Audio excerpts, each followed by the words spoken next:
Allocution prononcée par le général de Gaulle à Abidjan le 27 janvier 1944.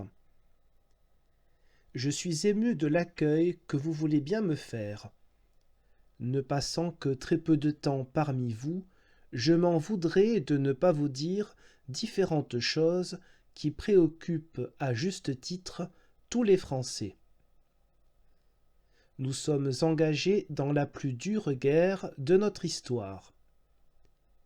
C'est une chose à laquelle il faut penser sans cesse parce qu'elle implique des devoirs divers. Non seulement nous avons la guerre à terminer intégralement, ce que nous ferons, nous en avons toute confiance, mais nous avons à retrouver la patrie. Nous avons à la replacer là où elle doit être, c'est-à-dire au premier rang des grandes nations. Comment voulez-vous que l'on fasse cela sans l'effort de tous ? Le moment est venu où il faut que tous les bons Français se rassemblent. Que les uns aient été plus clairvoyants et les autres moins, ceci n'a pas grande importance devant les devoirs qui s'imposent à tous. Tous les Français doivent marcher ensemble. Voilà la première chose que je suis venu dire en passant aux Français d'Abidjan. La deuxième chose, c'est que nous avons tous des raisons d'espérer. L'ennemi a reçu un tel coup qu'il semble impossible qu'il s'en tire.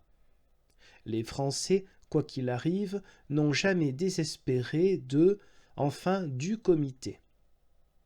Le moment où nous l'emporterons n'est pas éloigné, et, je le dis plus spécialement pour les soldats, ce sera une bataille dure et sanglante, et certainement tous ceux qui sont en état de faire campagne auront l'occasion d'aller au combat, comme je sais qu'ils le souhaitent.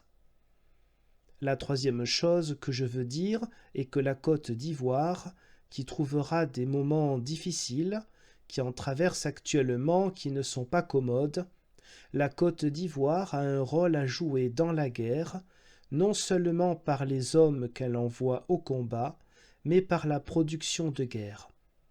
Je m'adresse tout spécialement aux planteurs ayant un grand effort à faire, qui doit profiter à la colonie, qui doit profiter à l'Empire, qui doit profiter au monde libre tout entier. Cet effort, je sais qu'on le fait et qu'on continuera de le faire, malgré des difficultés qui ne sont pas ignorées du gouvernement. Mais, par ma bouche, le gouvernement tient à vous dire sa pleine et entière confiance en ce qu'a fait et en ce que fera la belle et grande colonie française de Côte d'Ivoire.